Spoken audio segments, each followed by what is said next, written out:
Start करते हैं। First question देखिए क्या है। The molar conductance of a saturated AgCl solution is 130 Simon centimeter square per mole and the solubility product of AgCl is this much. Resistance of this solution placed in a conductivity cell with the cell constant इतना is. आपको question में resistance find out करना है और given क्या क्या है एक बार डाटा नोट कर लेते हैं। मोलर कंडक्टेंस आपको गिवन है 130 siemens centimetre square per mole. Then आपको सॉल्युबिलिटी प्रोडक्ट गिवन है KSP which is 1.6 into 10 raise to the power -10 mole square per litre square.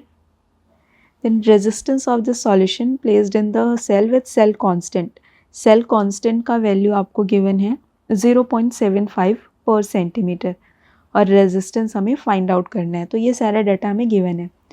तो देखिए अगर हम सेल कांस्टेंट भी गिवन है, मोलर कंडक्टिविटी गिवन है, रेजिस्टेंस निकालना है तो हमें सिंपली क्या करना होगा, जो रिलेशन होता है कंडक्टिविटी में और रेजिस्टेंस में वो यूज़ कर लेते हैं।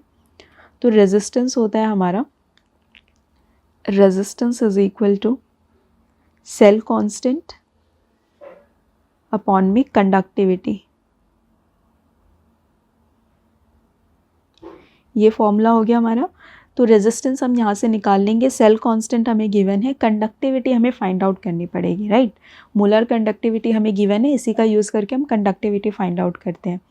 तो अब देखिए सबसे पहले हम देखते हैं सॉल्युबिलिटी हमें गिवन है AgCl की, सॉल्युबिलिटी प्रोडक्ट हमें गिवन है AgCl का। तो AgCl डिसोसिएट होके हमें क्या देगा, Ag प्लस Cl माइनस, और Ag+ की सॉल्युबिलिटी S, Cl- की सॉल्युबिलिटी S, तो KSP क्या हो जाएगा हमारा S², और इसका वैल्यू गिवन है 1.6 into 10 raise to the power -10। तो यहाँ से सॉल्युबिलिटी आ जाएगी 1.6 into 10 raise to the power -10 का रूट। इसको जब आप सॉल्व करेंगे तो आंसर आएगा 1.26 into 10 raise to the power -5 mole per litre. तो ये आ गई सॉल्युबिलिटी। अब हमें पता है कि अगर हमें मोलर कंडक्टिविटी गिवन है और सॉल्युबिलिटी गिवन है तो कंडक्टिविटी निकालते कैसे हैं, solubility is equal to conductivity upon में मोलर कंडक्टिविटी। तो यहाँ से हमारा कंडक्टिविटी आ जाएगा solubility into molar conductivity which is equal to, solubility तो है 1.26 into 10 raise to the power -5 mole per litre, and molar conductivity आपको गिवन है यहाँ पे 130 siemens centimetre square per mole into 130 siemens centimetre square per mole. तो यहाँ से मोल पर मोल कैंसिल। अब इसको यहाँ पे देखिए पर लीटर में ये सेंटीमीटर स्क्वायर में है, तो इसको लीटर को सेंटीमीटर क्यूब में चेंज कर लेते हैं। तो 1 लीटर जो होता है वो 1000 सेंटीमीटर क्यूब होता है। तो यहाँ पे क्या हो जाएगा, ये 10 रेज टू द पावर -3, ठीक है। तो ये क्या होता है, 1 लीटर जो होता है वो होता है 10 raise to the power 3 centimetre cube. तो हमें पर लीटर के लिए निकालना है, तो पर लीटर कितना हो जाएगा, 10 रेज टू द पावर -3 पर सेंटीमीटर क्यूब। तो इससे देखिए क्या हो जाएगी कंडक्टिविटी 1.26 इंटू 10 की पावर -5 इंटू 130 इंटू, अगर मैं पर लीटर को इसमें लिखूँगी तो 10 रेज टू द पावर -3 पर सेंटीमीटर क्यूब और साइमन सेंटीमीटर स्क्वायर। तो ये यहाँ से साइमन पर सेंटीमीटर आ जाएगा। तो इसको जब हम सॉल्व करेंगे तो ये आएगा 1.64 into 10 raise to the power -6 siemens per centimetre. तो ये कंडक्टिविटी आ गई। तो यहाँ से देखिए हमने जो फॉर्मूला लिखा था वो था रेजिस्टेंस के लिए सेल कांस्टेंट अपॉन में कंडक्टिविटी। सेल कांस्टेंट हमें 0.75 पर सेंटीमीटर गिवन ही है और कंडक्टिविटी अभी हमने फाइंड आउट की, तो इसी में हम वैल्यूज़ पुट कर देते हैं। तो रेजिस्टेंस हो जाएगा 0.75 पर सेंटीमीटर अपॉन में 1.64 into 10 raise to the power -6 siemens per centimetre. तो पर सेंटीमीटर से पर सेंटीमीटर कैंसिल, ये हो जाएगा आपका, इसको सॉल्व करने पे 4.6 into 10 raise to the power 5 और ये पर साइमन मीन्स ओम। तो आपका resistance 4.6 into 10 raise to the power 5 आ जाएगा। तो यहाँ से ऑप्शन जो है वो बी ऑप्शन करेक्ट हो जाएगा। तो आपको सिंपली यहाँ पे कुछ रिलेशंस ध्यान रखने हैं। एक तो ये रेजिस्टेंस और ये सेल कांस्टेंट और कंडक्टिविटी के बीच में, जो आपको पता ही है अच्छे से क्या होता है। देन आपको यहाँ से सॉल्युबिलिटी वाला रिलेशन पता होना चाहिए, ये वाला रिलेशन इंपॉर्टेंट होता है, इस पर काफ़ी क्वेश्चंस भी आते हैं, ठीक है, डायरेक्ट इस वाले फॉर्मूला पे भी, तो ये फॉर्मूला अच्छे से पता होना चाहिए यहाँ पे। चलिए नेक्स्ट क्वेश्चन देखते हैं। An electric current of 0.965 ampere is passed for 2000 second. Okay, current जो है, करंट का वैल्यू लिख लेते हैं 0.965 ampere is passed for 2000 second, तो टाइम हो गया 2000 second, through a solution containing copper plus and metallic copper is deposited at the cathode. The amount of copper deposit is, आपको बताना है कितना अमाउंट ऑफ कॉपर डिपॉजिट हुआ होगा, तो Cu plus plus electron give Cu, ठीक है, तो कितना अमाउंट ऑफ कॉपर डिपॉजिट हुआ होगा ये हम कैसे निकालते हैं, first law of Faraday use कर लेंगे, तो वो क्या होता है, W is equal to ZIT, Z होता है हमारा यहाँ पे इक्विवेलेंट वेट अपॉन में F हो जाएगा, तो इक्विवेलेंट वेट कितना होगा, यहाँ पे कॉपर का वेट होता है, आई थिंक कॉपर का वैसे वेट की ज़रूरत नहीं है, इसको अभी रुकिए ऐसे ही लिखते हैं, ये हो गया वेट, कॉपर का मॉलिक्यूलर वेट अपॉन में N फैक्टर तो यहाँ पे 1 होगा बिकॉज एक इलेक्ट्रॉन का एक्सचेंज है, N2 अपॉन में 96500, और ऊपर करंट कितना होगा हमारा 0.965 इंटू 2000, ये पता है ना, Z क्या होता है हमारा मॉलिक्यूलर वेट अपॉन में N factor into Faraday constant F। तो मॉलिक्यूलर वेट को हमने एज इट इज़ रखा है, N फैक्टर कितना इलेक्ट्रॉन का एक्सचेंज हुआ तो वो तो 1 हो जाएगा, और यहाँ से I into T, I is current which is 0.965 ampere and time is 2000 second, ये हमें गिवन है। अब क्वेश्चन में बोला गया है कि the amount of copper depositors, कितना अमाउंट ऑफ कॉपर डिपॉजिट हुआ होगा, लेकिन वो हमें किस में निकालना है, मोल की टर्म्स में निकालना है, ठीक है, तो अगर मोल्स की टर्म में निकालना है हमें, तो ये जो वेट है इसके नीचे हम यहाँ पे ले आए मॉलिक्यूलर वेट, तो ये क्या हो जाएगा 0.965 इंटू 2000 अपॉन में 96500, और वेट अपॉन में मॉलिक्यूलर वेट ही क्या होते हैं, मोल्स, तो इतना moles is equal to 0.965 into 2000 upon में 96500, तो कितना मोल डिपॉजिट हुआ है यहीं से निकल जाएगा, तो ये आएगा आपका, जब इसको सॉल्व करेंगे तो 0.02 मोल, तो सी ऑप्शन यहाँ से करेक्ट हो जाएगा, ठीक है, simply first law of Faraday use करके इसे डायरेक्टली यहाँ से निकाल लेंगे। Next question is the velocity of Li plus ion in water is 2 into 10 raise to the power -2 centimetre per second. Velocity जो गिवन है हमें, वो गिवन है 2 into 10 raise to the power -2 centimetre per second. Potential जो है 100 volt given है, when potential 100 volt is apply, potential 100 volt is applied between two electrodes separated by 2 centimetre, distance जो है वो 2 सेंटीमीटर गिवन है। The mobility of Li plus ion in water is, हमें mobility find out करनी है, ठीक है, तो हमें मोबिलिटी फाइंड आउट करनी है, हमें वेलोसिटी, पोटेंशियल, डिस्टेंस सारा डाटा गिवन है। मोबिलिटी का फॉर्मूला हमें पता है, velocity per unit potential gradient, तो वही फॉर्मूला यूज़ करेंगे।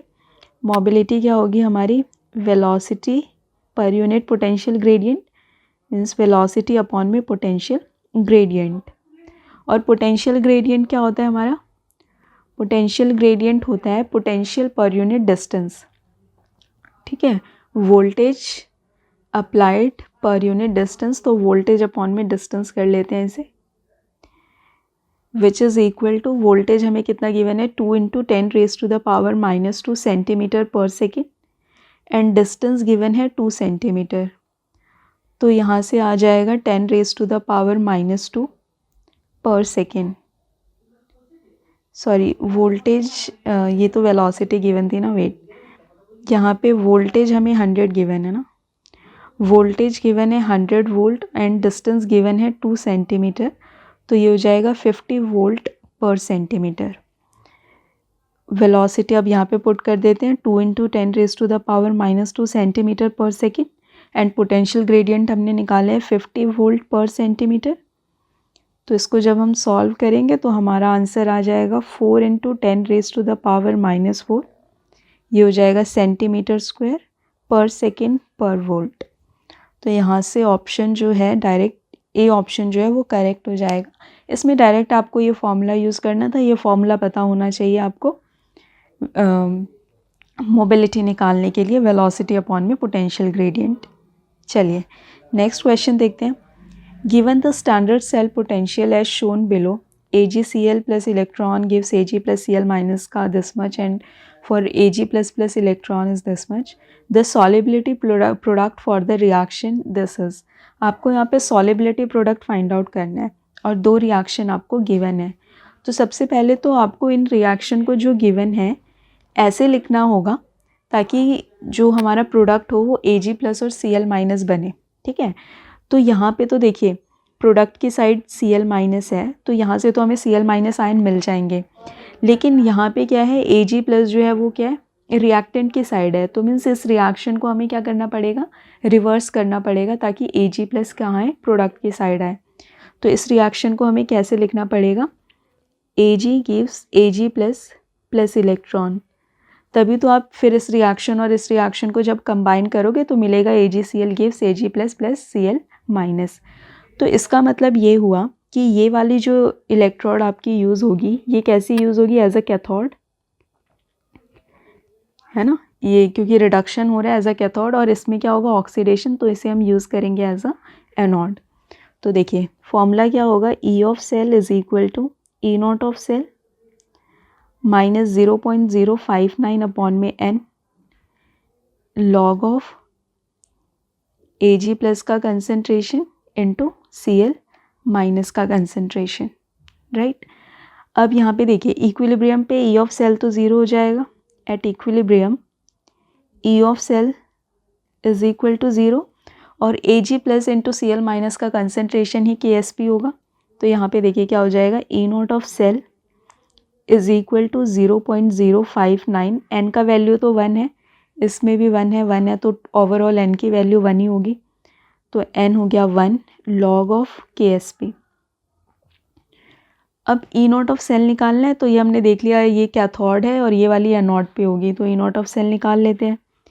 E naught of cell is equal to E naught of cathode minus anode, cathode पे है 0.223 0.223 माइनस एनोड पे होगा 0.799, तो 0.799, तो इसको जब आप सॉल्व करेंगे तो आएगा माइनस 0.5776 वोल्ट।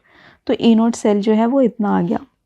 अब ये वैल्यू हम यहाँ पे पुट कर देते हैं, तो ये हो गया माइनस 0.5776, इसको यहाँ ले आते हैं 0.059 is equal to log Ksp। अब इसको जब आप यहाँ से 10 रेज़ टू द पावर लेके सॉल्व कर लेना तो Ksp की जो वैल्यू आएगी वो approximately 1.8 into 10 raise to the power minus 10 आएगी, ठीक है। तो यहाँ पे जो Ksp है वो 1.8 into 10 raise to the power minus 10 आएगा, ठीक है। तो इसमें आपको सिंपली इन क्वेश्चंस में ये ध्यान रखना होता है जब भी सॉल्युबिलिटी प्रोडक्ट के क्वेश्चन आते हैं कि आपको जो प्रोडक्ट बनाना है वो रिएक्शन जो गिवन है उससे कैसे मिलेगा, ठीक है, और उसके अकॉर्डिंग आप डिसाइड करते हैं कि कौन सी इलेक्ट्रोड को आप एज अ कैथोड यूज़ करेंगे एंड कौन सी इलेक्ट्रोड को एज अ एनोड यूज़ करेंगे। चलिए नेक्स्ट क्वेश्चन देखें। A solution with specific conductivity of 1 millisiemen per centimeter shows a resistance of 1000 ohm. The cell constant of conductivity cell used is. तो ये तो simple question है काफ़ी, आपको स्पेसिफिक कंडक्टिविटी गिवन है, मीन्स कापा गिवन है, resistance भी गिवन है और सेल कांस्टेंट का वैल्यू आपको फाइंड आउट करना है। तो ये रिलेशन हमने पढ़ा था फर्स्ट क्वेश्चन में कि रेजिस्टेंस क्या होता है, सेल कांस्टेंट अपॉन में कंडक्टिविटी, सेल कांस्टेंट अपॉन में कंडक्टिविटी। तो यहाँ से निकाल लेंगे सेल कांस्टेंट क्या हो जाएगा, resistance into conductivity, and resistance is 1000 ohm, conductivity is 1 milli है ना, तो 10 raise to the power minus 3 कर लेते हैं, साइमन इज पर ओम पर सेंटीमीटर, तो यहाँ से ओम से ओम कैंसिल और ये 10 raise to the power plus 3 से माइनस 3 कैंसिल, तो ये हो जाएगा 1 पर सेंटीमीटर, 1 पर सेंटीमीटर, तो बी ऑप्शन यहाँ से करेक्ट हो जाएगा। तो देखिए नेक्स्ट क्वेश्चन आपका ये for the half cell reaction of MnO4 minus gives MnO2 in alkaline medium, del E by del T is this much, the entropy change for the reaction is, आपको entropy change बतानी है reaction के लिए। Basically आपका temperature coefficient of EMF वाला जो expression होता है उस पर बेस्ड क्वेश्चन है। तो एंट्रोपी और इसके बीच में रिलेशन क्या होता है, delta S is equal to NF into del E by del T at constant pressure. तो यहाँ पे आपको देखिए डेली बाई डेल्टी का वैल्यू तो गिवन है, एफ़ का वैल्यू आपको पता होता है, एन का वैल्यू फाइंड आउट करना है, रिएक्शन ये गिवन है तो यहाँ से एन निकाल लेते हैं। MnO4 negative gives MnO2। तो यहाँ पे अगर हम देखें तो ऑक्सीडेशन स्टेट कितनी आएगी, +7, और यहाँ पे आएगी +4, मीन्स यहाँ पे क्या हो जाएगा, 3 इलेक्ट्रॉन्स ऐड करने पड़ेंगे। ठीक है, तो ये टोटल यहाँ पे हो गए 3 इलेक्ट्रॉन। तो जो एक्सचेंज आया वो 3 इलेक्ट्रॉन्स का आया, तो मीन्स हमारा जो n फैक्टर है वो कितना हो गया, 3, n is equal to 3 put कर देते हैं। तो delta S is equal to 3 into 96500 Faraday constant का value, and this is 7.6 into 10 raise to the power -5। अब जब आप इसको मल्टीप्लाई करेंगे तो आपका आंसर अप्रॉक्स 22 आ जाएगा, तो डी ऑप्शन यहाँ से करेक्ट हो जाएगा। नेक्स्ट क्वेश्चन देखिए, next question is in the following Latimer diagram the species that undergo disproportionation reaction is, ये लैटिमर डायग्राम गिवन है और यहाँ पे आपको बताना है कि कौन से स्पीशीज़ जो है कौन से स्पीशीज़ अंडरगो डिसप्रपोर्शनेशन रिएक्शन। यहाँ पे ये करेक्शन कर लीजिएगा, Mn2O3 है।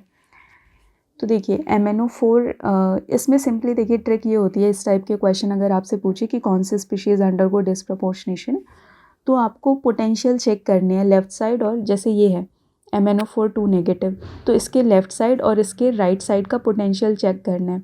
अगर राइट साइड का पोटेंशियल जो है वो ज़्यादा होता है लेफ़्ट साइड के पोटेंशियल से, अगर राइट साइड जो पोटेंशियल होगा वो अगर ज़्यादा होगा लेफ़्ट साइड पोटेंशियल से, तो वो स्पीशीज़ जो होगी डिसप्रपोर्शनेट करेगी। तो यहाँ पे चेक करिए, अगर हम MnO4 2 नेगेटिव के लिए चेक करें तो इसके राइट साइड है 0.27, लेफ़्ट साइड है 0.56, तो इसका लेफ़्ट साइड पोटेंशियल ज़्यादा है, मीन्स ये तो नहीं करेगी। MnO4 3 नेगेटिव के लिए चेक करते हैं तो देखिए इसका राइट साइड है 0.93 और लेफ़्ट साइड है 0.27, मीन्स इसका राइट साइड पोटेंशियल ज़्यादा है लेफ़्ट से, मीन्स ये डिसप्रपोर्शनेट कर जाएगी।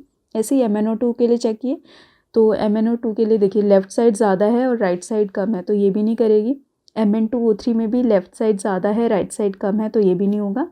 सिमिलरली यहाँ पे भी लेफ़्ट साइड ज़्यादा है और राइट साइड कम है, तो ये भी नहीं होगा।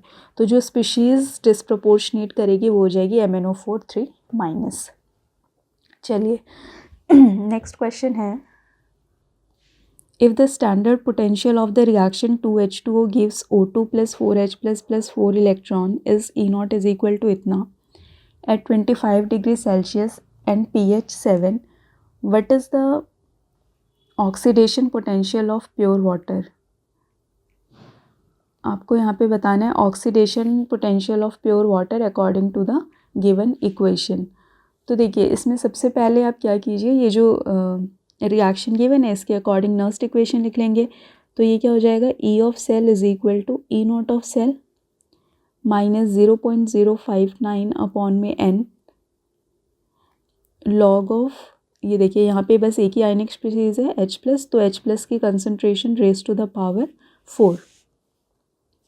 अब यहाँ पे क्या करेंगे, E of cell is equal to E0 of cell की वैल्यू गिवन है -1.23 माइनस 0.059, N का वैल्यू भी यहाँ पे गिवन है, 4 इलेक्ट्रॉन का एक्सचेंज हो रहा है तो N की वैल्यू 4 हो जाएगी, लॉग ऑफ H+ की कंसंट्रेशन की पावर 4। अब देखिए हमें pH 7 गिवन है, तो अगर pH 7 है तो यहाँ से हम H+ की कंसंट्रेशन निकाल सकते हैं। pH होता है minus logarithmic of H+ ion concentration, right. तो यहाँ से अगर हम देखें तो pH कितना गिवन है 7, तो दिस इज इक्वल टू 7, तो H+ की कंसंट्रेशन क्या हो जाएगी 10 रेज टू द पावर -7।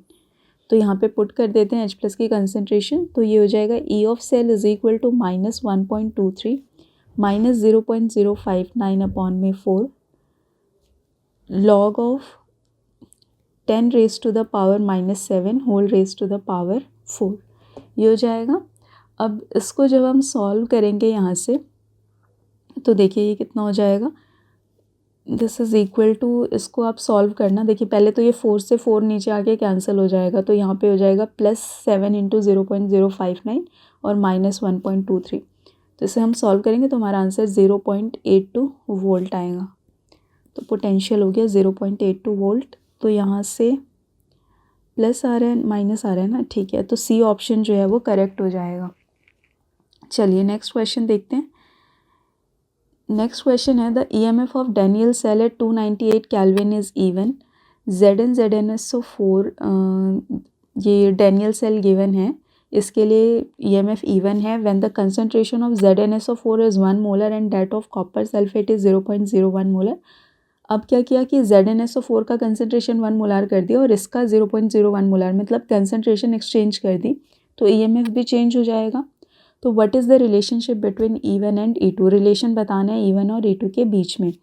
तो सबसे पहले अगर हम E1 के लिए देखें तो E1 क्या होगा, E1 is equal to E0 of cell -0.059 upon में N का वैल्यू जिंक और कॉपर के ना, तो 2 आएगा ना, Zn गिव Zn2 ++ 2 इलेक्ट्रॉन और कॉपर 2 ++ 2 इलेक्ट्रॉन गिव Cu, ये रिएक्शन हो जाएगी, तो N की वैल्यू 2 आएगी। जैसे N की वैल्यू नहीं भी लिखेंगे तो चलेगा।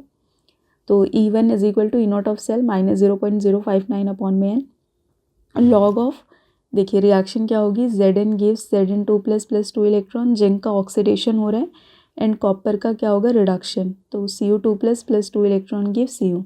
तो यहाँ पे देखिए क्या आ जाएगा, Zn2+ का कंसंट्रेशन और यहाँ पे क्या आएगा, Cu2+ का कंसंट्रेशन।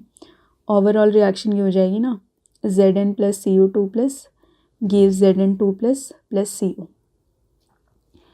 तो देखिए यहाँ पे हो जाएगा, अब अगर हम वैल्यू पुट करें तो E1 is equal to E0 of cell -0.059 upon में 2 लॉग ऑफ Zn2+ की कंसंट्रेशन है 10 की पावर -2 और कॉपर 2+ है 1, तो उसको रहने देते हैं।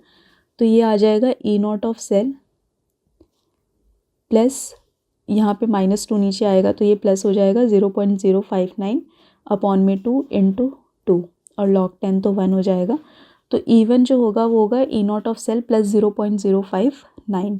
ऐसे ही अब E2 निकालते हैं। E2 में बस हमें कंसंट्रेशन एक्सचेंज कर देना है, तो E2 हो जाएगा E2 is equal to E0 of cell -0.059 upon में 2 लॉग ऑफ, अब Zn2+ की कंसंट्रेशन 1 है और कॉपर 2+ की कंसंट्रेशन 10 की पावर -2 है, तो इसको जब हम ऊपर ले जाएंगे तो ये हो जाएगा 10 की पावर 2 और फिर वो इसको सॉल्व करें तो ये हो जाएगा E0 ऑफ सेल -0.059 अपॉन में 2 लॉग ऑफ 10 की पावर 2, तो ये हो जाएगा 2 log 10 1, तो इसको सॉल्व करने पे आएगा E0 ऑफ सेल -0.059, ये E2 आया। तो E1 आया था हमारा E0 ऑफ सेल प्लस 0.059 और E2 आया E0 ऑफ सेल -0.059। मीन्स हमारा E1 क्या है, बड़ा होगा E2 से, क्योंकि इसमें कुछ वैल्यू ऐड हो रही है और यहाँ पे कुछ वैल्यू क्या हो रही है, E0 ऑफ सेल से सब्ट्रैक्ट हो रही है, तो E1 जो होगा वो बड़ा होगा E2 से। तो हमारा यहाँ पे ऑप्शन जो है सी करेक्ट हो जाएगा, E1 is greater than E2।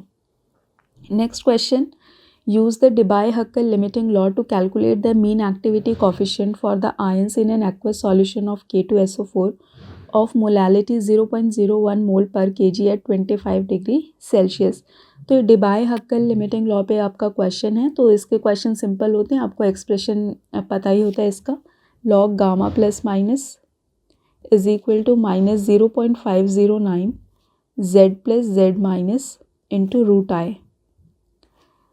अब यहाँ पे देखिए K2SO4 है ना, तो K2SO4 कैसे डिसोसिएट होगा, 2K प्लस SO4 2 माइनस में, तो यहाँ पे देखिए K2SO4 की कंसंट्रेशन 0.01 बोली है, तो टाइम t पे क्या हो जाएगा, कुछ टाइम बाद K प्लस जो जब ये डिसोसिएट होगा तो कैसे डिसोसिएट होगा, 2 × 0.01 और सल्फेट का कंसंट्रेशन है 0.01, तो ये हो जाएगा 0.02 और ये हो जाएगा 0.01।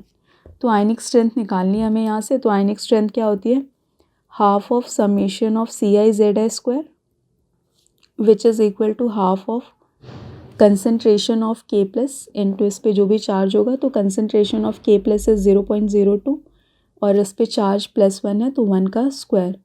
ऐसे ही कंसनट्रेशन ऑफ सल्फेट इज 0.01, इस पे चार्ज है 2 इंटू 2 का स्क्वायर। ठीक है, तो इसको जब हम सॉल्व करेंगे तो आंसर आ जाएगा 0.03। ये तो आ गया आयनिक स्ट्रेंथ। तो आयनिक स्ट्रेंथ हमने निकाल ली, बट हमें आयनिक स्ट्रेंथ का रूट चाहिए, तो कोई नहीं, वो आगे सॉल्व करते हैं। ये हो जाएगा log gamma plus minus is equal to -0.509 into Z plus Z minus. Z plus का value is 1 and Z minus का value is 2 into root I, root 0.03। इसको जब हम सॉल्व करेंगे तो गामा प्लस माइनस अप्रॉक्सीमेटली 0.667 आ जाएगा। तो यहाँ से जो आपका ऑप्शन बी है वो क्या हो जाएगा, करेक्ट हो जाएगा। ठीक है, तो ये आपके इलेक्ट्रोकेमिस्ट्री के क्वेश्चंस थे। चलिए, थैंक यू एवरीवन।